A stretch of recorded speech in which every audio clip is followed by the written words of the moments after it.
Hello everybody and welcome back to LMM. Today I'm here at the National Festival of Railway Modelling at the NEC in Birmingham.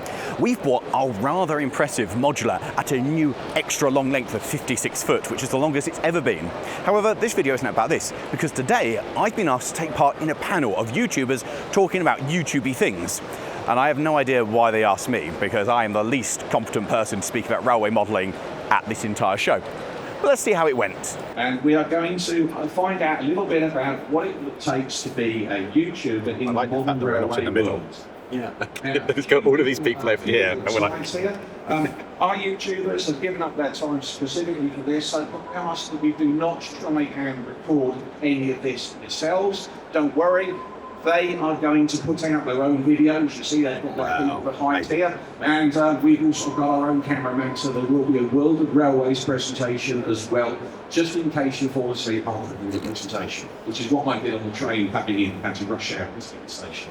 Do the whole thing with it like So, thank you very much, everybody. What I'm going to do is I'm going to ask our YouTubers to introduce themselves and tell you about their channel. They have 1 minute to do that. At the end of the minute, the Horn of Doom will be played. Anybody who keeps talking will just get more Horn of Doom. Sorry? This person's now getting a bit deaf. You can't. What? Yeah? Pay attention, Chris. Okay, so... What if I can hear you? Right. Okay, so, thank you very much. If everyone do a round of applause and welcome our YouTubers. How exciting. Right, who'd like to go first? Ladies first? Ladies first. Okay. Okay. Jenny? Yeah? Your 1 minute starts now. So hello everybody, I am Jennifer Kirk and my YouTube channel is all about bringing the fun back into the hobby. One of the things that I'm very big on is that this is the greatest hobby in the world. So many different, unique, transferable skills that you learn in this hobby. And we're all about making that accessible to everybody. And so there we are in a nutshell, and I'm going to stop before the horn. That's pretty good there. Right, okay, the challenge is all for you guys now. Okay, in the middle now we have... Hello everyone, I'm Lawrie. My channel is Lawrie's Mechanical Marvels. We hit a wide variety of mechanical stuff. So whether that's models, we have our modular layout over on the far side at some 40 foot long this year. So we were here last year and we're bigger this year, which is kind of exciting. So we cover model railways through to the full size stuff, to road vehicles and everything else. So if you like mechanical stuff, come check us out. We restore vehicles, drive trains on heritage railways, restore trains, restore vehicles and play model trains. And I don't have a timer going, so I'm just going to keep talking till the horn goes off. That'll do. Okay, and finally... Hi everybody, so I'm Chris Eden-Green, I'm a freelance filmmaker and magazine journalist. I've been doing YouTube professionally now for the last 14 years, give or take, and the main USP of my channel is a show called Steam Locos in Profile. I also write Steam News for the Railway magazine, but that's pretty much what I do. Oh, that's pretty nice. These are our YouTubers. Thanks guys. I've been ordering this YouTube stuff. I've watched many channels. And good company. Yeah, and have no desire to own for Lawrie. You're doing it wrong. By the way, if you want one, Oxford Rail have got mine, so you can buy mine in miniature. Yeah, I've owned classic cars. I know what a money pit they are. They're great. Yeah, I'm sure. They can be. Okay, right. Well, this is very interesting. First question I want to ask is, how do you decide what you're going to put on your YouTube channel? When you wake up in the morning and think, I'm going to make some content, do you plan it long in advance, or do you just do it spur of the moment? Who wants to take this? I think with some things it's planned a long time in advance. You have an idea about a project that you think would make a great video, and then other things, maybe there's just something happens and you think, oh actually that would be a really good idea, and you kind of maybe even do it the same day. And also I get feedback from people who watch the channel who say, actually, I enjoyed that, but could you do a video on X, Y, or Z? I'd really like to know a bit more about that. So it's quite a mix. Chris? Yeah, I mean, for me it depends on whatever's running and where it's running and like if there's a spare slot in the diary for me to go and shoot it, essentially. But sometimes stuff can take like a few weeks to put together, but some of the episodes I put together can take years. Like there was one I did on the Quarry Hunsers last year, which I spent the best part of 10 years making on and off, which involved multiple trips to North Wales. And How wet did you get with the Welsh sunshine? yes, I mean, you do quite a lot of research for your videos, especially the gauge of difference area. So that there's a lot of planning goes into that. yeah. I mean, you have to take the subject matter very seriously, and if you can make that come across in your content, then you know that's what gets people drawn in. Ultimately, some people do it for a gimmick, others do it because they're very serious about it. Why not be serious about it? Well, I think that's why we've chosen you guys, because you are all very serious about it. Now, Lawrie, you I'm clearly in the wrong place. seriously, don't you? Yes. Yeah, clearly I'm in the wrong place for this. This has never been a serious thing. It's all about trying to. Alcoholics Anonymous is next course. I don't drink, so that's good. I make bad decisions without alcohol. If I drank, it would be much worse. So the whole idea and ethos behind doing this is there's so many things that I'm passionate in and I really enjoy, whether it's stuff like this, the shows, the full-size stuff. And I'm aware that there's a whole generation that's following me who aren't necessarily aware of it. People say, oh, the next generation aren't excited in all these things. But actually, I think they are just as excited to buy old cars, model railways, whatever, as we are. And it's just kind of showing an accessible path into this stuff, saying, well, actually, look, this isn't that complicated, it's just nuts and bolts. Or you can build a 40-foot modular, it's not that complicated, he says, having been here since 7 o'clock this morning to make it work. But that's beside the point. There's like the whole thing is trying to make this stuff accessible and the stuff that I like. So going back to your question, how do I plan a video? I'll wake up in the morning and go, that's kind of cool. And that's how a video gets made. And that might take a week, a month, or years, because the editing process is horrible. Everyone thinks that making videos is easy and goes, oh, you guys make videos, it's great. Yeah, it's a 20-minute video. Must have taken you, what, 20 minutes to make that? Yeah, I mean, it's... So editing is a pain, and most of my life now is spent in, well, in fact, all of us, most of our lives are spent sat in front of a computer going, wow, I really mucked that up. Hold on, let me think of a way I can cover this up so I look like I'm a professional human being. It's not just me then when I'm making videos, cutting bits out and going, oh, so that'll hide that. Yeah, and it doesn't matter how much footage you record, there's always that bit you think, why didn't I get this incredibly pivotal part of my video? I've got nothing on film. I've got a good team at the moment, so Dave, who's manning the camera over there, and Tom, who's driving the modular, are part of my team of editors. And we all have conversations now of, what on earth were you thinking when you shot this thing? Like, I don't know. And my pronunciation of things, like, I don't know if you guys know this, but the place of Bicester is actually pronounced Bicester, because that's how it's spelled. And I can't remember these things.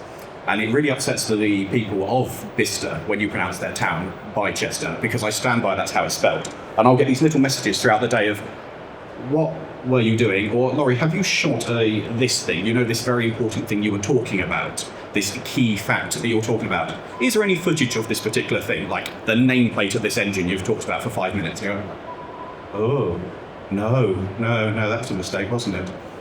So, yeah, we're good at making me look confident. Well, that's it. That's the joys of having a team. Okay. Now, you guys have been, run through the line. How long have you been YouTubing?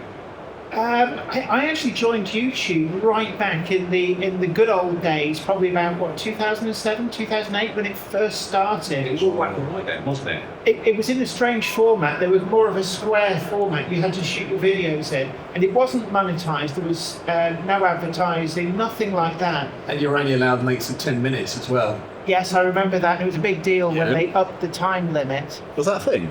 Yes, it was. Yeah, wow. And it was, back then it did feel much more like a more informal community. I think with a lot of the things like advertising, it's become a lot slicker. There's a lot more channels that put a lot of money into making videos. Whereas back at the start, it felt like people just having fun and not really doing it as a career. What about you, Lawrie? How long have you been on that? That's a really good question. I think this is year 7 of my channel, but I started off with another channel doing automotive stuff, who's now got like almost 500,000 subscribers. So I've made a really good decision by going off on my own, rather than being with a really successful channel who is literally going off all around the world. I'm sat here with you guys. That's nice for you. And Chris? Yeah, so 14 years professionally, but I've had an account since 2007. And like Jennifer says, it was very primitive and like very, I wouldn't say amateurish, but definitely a lot more laid back in those days. Because YouTube has definitely changed over that period. I mean, you guys must have noticed the changes in the technology. but also in the demands of the people, of the audience, because in those days it was unusual, cat videos perhaps, but cat videos, and then Lawrie would have a Listerine Vices stuff. Yeah, and I think as well that there's this expectation that your video should have a certain quality. So there's a lot of money that you have to spend on things like camera gear and Sound. Yeah, we've got radio mics and all sorts, which we never had at the start. Like camera, I think the big thing that's changed is that now any of you guys can go out and shoot a semi-decent looking video because you've got a mobile phone. And the technology in mobile phones now is absolutely mind-boggling. Like, we've got our proper camera set up at the back, but shooting with a phone with a bit of decent light, you'll get a picture that's almost the same quality. And when you upload it onto YouTube, and YouTube goes, hey, you know what this quality? We'll throw it over there, here, half a potato. It doesn't matter. So you guys can all do that. What you guys can't do is have a little sound and a little bit of control on that, because as soon as you've got like some wind noise coming through, it ruins everything. And because there's so much good content, stuff better than what we three make combined, people expect off YouTube now. They expect movie quality. They expect TV quality. And people talk it because it's the replacement for TV. Back in the day when I was but a lad, there would be one program on trains and you'd be like, 10 o'clock Thursday night, watching that. And if you weren't there, you missed it, and it was tough. And I think as well, there's also, particularly with younger generations, they will go to YouTube and places like YouTube, Instagram, TikTok first for their entertainment. And the idea of them of sitting in front of a TV and having to watch the same thing that everybody else in the house is watching is almost like an alien concept. But it's not just that; it's social media. Like the biggest tool for us is going down to heritage railways rather than model railways. The biggest tool we have now is social media, because the first place most people will go to check out anything about the railway is social media. What you do, and if your social media presence is rubbish, people won't turn up. And that's where everything is: YouTube, Facebook, Instagram. Yeah.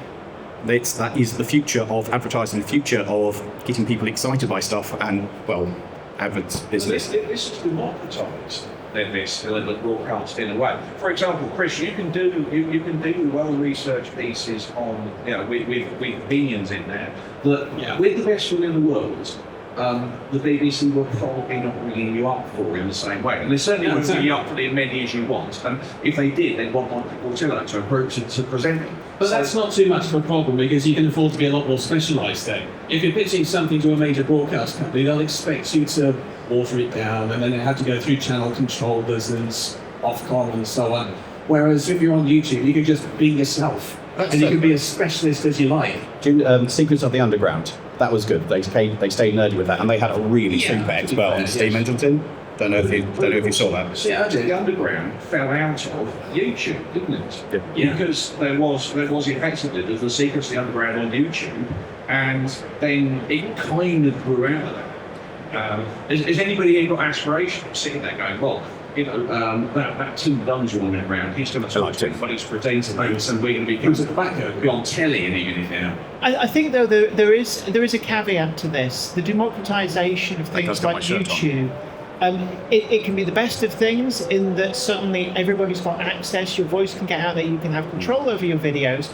But it can also be the worst of things in that I saw exactly the same thing happen with publishing back in 2009, 2010, where suddenly it's very easy for anybody to publish a book, and you'd think that's great, anybody can get a book out there, but suddenly it's very easy to become lost in the chatter, and I think anybody starting out from scratch will find it's quite difficult to build an audience from scratch and find your niche. Well, that is the biggest problem. There's so much content out there, and there are amazing creators out there, and I haven't scratched the surface of it, and I imagine most of us haven't. There are amazing content creators out there making top-notch content, and it doesn't get the viewers that it serves. There's channels out there that have got like tens of millions of subscribers, and I've never heard of them. And it'll crop up on the news that somebody's done something they shouldn't. Think, who is this person? They've got 20 million subscribers. I've never heard of them. And it's easy to actually completely overlook some of the great content that is out there on YouTube, because there is so much. But the problem is that because each and every one of you can now go shoot a video of this show, So that'll be, I can't count very well, 10 people here, worth of people's videos out there. So then finding, not saying that any of you won't make a wonderful video, because I'm sure you're all perfect cinematographers, but the concept is that everybody can put a video out there, and it makes it harder to find the stuff that is, I don't want to say good, because that makes me sound terrible, but it makes it harder to find the content that you want to watch, because it's such a massive pool now. And that's the single biggest problem with YouTube, is just the sheer amount in there. Isn't this actually parallel to the publishing world? In that, if you talk to an author now, like everybody says, oh, right, but we're going to sit in front of the computer, you press a lot of buttons, and eventually you end up with 80,000 words. Even if you're a published author, half the game is getting out there, telling people that you've got the content. So you can make a video. And actually, it's a question I'll come to in a minute. You can make a video, but you've got to tell everybody it's there. You've got to get them to actually watch it. Yeah, and actually, I mean, in publishing, it was you do a book signing tour, you would go and visit every single Waterstones in the UK and sit there and try and get people to buy your book. For YouTube, we're sat on a panel. Yeah, we're sat here. Yeah, like, subscribe. I haven't done that yet. LMM on YouTube, like, subscribe. You can do that at the end. Shameless plug is shameless. Shameless plugs are good. We have shameless plugs at the end. I'm very right, okay. So, slight tweak on the subject. Have you ever put your heart and soul into a video and it's had hardly any reviews? And also, have you ever done nothing for a video and it's gone absolutely mad? Because you guys live and die by the YouTube algorithm, don't you? All hail the algorithm. But yeah, when I saw that question, I thought it's like he was sat looking at my videos. Yeah, there's sometimes the ones that you think this will be great, and you will pore over it, and you will research things, and you will take so much care and effort, and it will take weeks, and you will be so proud of this video when you're done, and you put it out there, and nobody watches it. What's your worst? What's your worst, like, time to nobody gives a single whatever about it? I think my worst was I did a video on, a lot of people asked me about, show us how to do water effects. So I did this water effect video, and I had a great time doing it, planned it, got all the products in, and then it was like hello, is this on? And it just didn't seem to do anything. And then conversely, when you say that ones that you just kind of, I'll just throw out a video, it'll be awful, but it'll keep the algorithm happy. And you sit there and you watch as it goes 10, 20, 30,000 views. And it's usually something that you did because you didn't have a video for whatever reason. It's, I'll have a look what's in the tool drawer and tell people 5 tools that I think are great and that they need to own. It'll be awful, but the algorithm will be happy. And people just go, this is great, we love it. What's your worst, like, for time? One video that blew up that I wish I did was a 13-second short of a multiple header at the Raleigh Hunt and Dymchurch Railway. It's currently sitting at 1.4 million views. Oh, I'm like, sure. But, like, there is a caveat to that because it's a short, which means it's only made about 23 quid. Yeah. Mine best is one of Jupiter, which is 10 million, and that's done 250 quid. You go, wow, that was great. All that effort, 10 million views, nothing. But just to go in, the worst video I bunged out that for time we bought a car, we only got a hire car, we went away for the weekend to do what's better to do. If you're going away for a weekend, you don't want to take your normal car. Do you buy just a banger or something, or do you hire something? This took a whole weekend, buying the car, hiring the car, a load of money, and I think it's done about 3,000 views. And we sat there being like, why? And then conversely, we did one of my tractors, never idled right, it just sits there and hunts all the time. And I bumped into a guy at a show, just chat. Oh yeah, you got a B275. Olive oil in the, it's got an air-operated governor. Put some olive oil in that. It's brand new, it doesn't need olive oil, put some olive oil in. So just shot that as I'll put the camera running as I did this, and it fixed it, and that's done 75,000 views or something for something stupid like that. And you go, well, if I'd actually thought this was going to be watched, I might have tried to film it properly. Because it's just one camera there and then me running around in circles because the tractor went so, oh, it works. But hey, let's look at the positives. We're all our own bosses.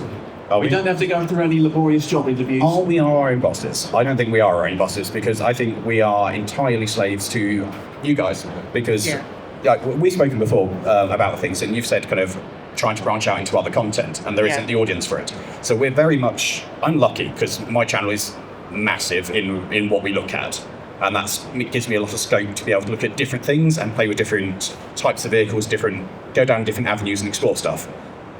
But we are still, if I suddenly make a video on, I don't know, a brand new electric car, probably none of you are going to watch it because I won't be interested, in the same way that if you start doing videos on cooking. Yeah, well, actually, I mean, it's one of the things that... Actually, Jenny Cooks might be kind of cool. But we've talked about this. I actually like classic cars as well, and rebuild classic cars.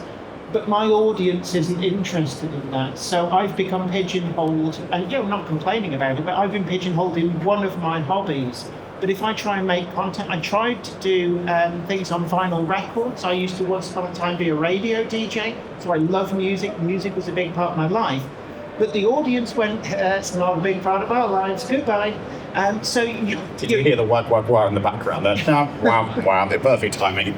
But you can find yourself pigeonholed where you have to make content in one very niche area because your audience that came for that niche isn't actually interested in other things that you might be interested in. So I can't do classic car videos. Nobody watches them. Have you thought about doing model railways though? Because you're quite good at that. I think that's a really good idea. I could tell me more, Sensei. Never has sarcasm been so beautifully applied. But this is it. I mean, you are driven. I mean, you say your own bosses. As you said, you are driven by the audience, and you are a slave to the algorithm. Because the algorithm. The algorithm. Yeah, because ultimately, you want there is that bit of you that wants to see views, isn't there? Oh, It kind of validates your life in the same way that Validates my life. To see some. There is that, but at the same time, you have got to make stuff that's true to yourself and true to you as a human being. Yeah. Otherwise, if you're going to do it because you love it at the end of the day. I don't know, if they pay me well enough, I'll say anything. I mean, one of the other things as well is, I'm lucky enough to have sponsors, and you're always mindful that, I could do a video that I really want to do that I know my audience won't watch. And if I do that too many times, my sponsors start to ask awkward questions like, why are we paying you if nobody's watching? Yes, that's going to be challenging, isn't it? It is going to, and I think that's with a lot of people, is that they get very hung up on the numbers. Now, I will say there is a commercial angle to all this, isn't obviously. What does it? More numbers mean more money. This is my job. I am a YouTuber full time. I don't do any other work. This is life. So if we have a bad video that goes out and you lovely people go, don't watch that, then that's effectively the boss saying, you know what, you're having a pay cut. So it's a very free industry, and we have got so much choice, and we're all very, very privileged to be where we are. And there's no doubt in that. We're lucky that there are people who are better than us out there, but we're lucky that the algorithm picked us up, and you guys have enjoyed our content. And so thank you all for watching. That's a huge thing for all of us. Absolutely. But we are stuck with that, so we can say, actually, you know what? I'm having a holiday. I'm going off for 3 weeks to go look at the trains of China. You have holidays? Not since the start of the 2000s. Lucky son. What?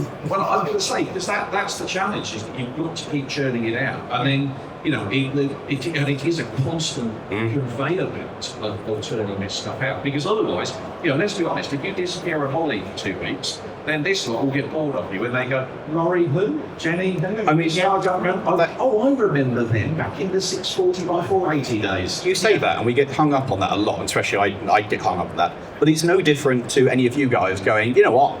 Sorry, boss, I haven't got any holiday left, but I'm going away for 2 weeks.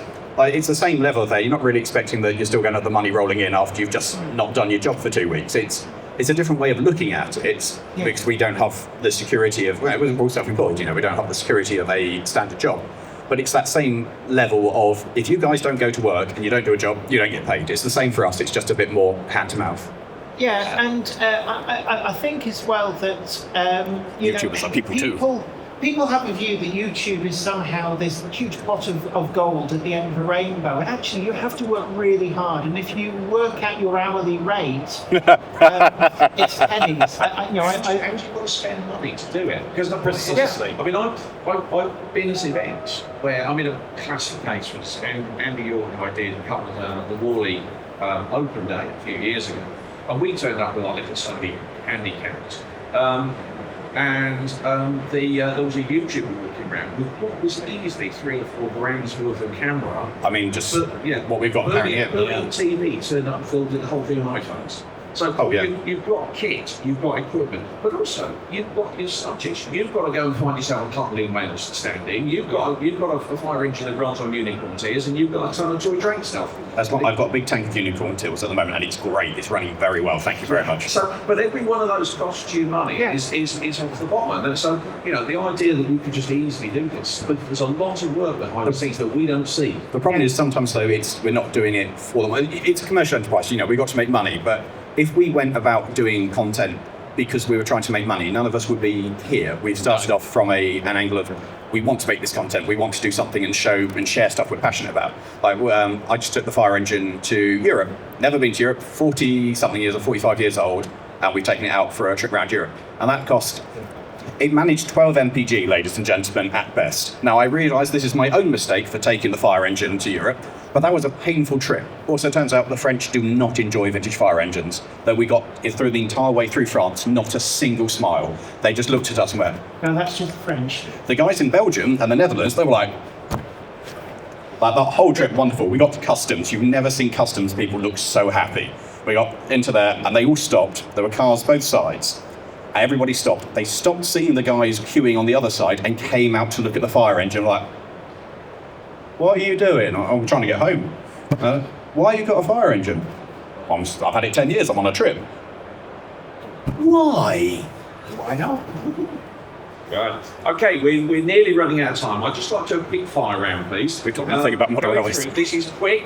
Horn of Doom is ready. Okay. Right. First model railway memory. Could be a show, could be a first train set, whatever. Start with you, Chris. Or first train set when I was about 5 years old. It was Hornby 040 with servo track, and it just all escalated from there. What colour was it?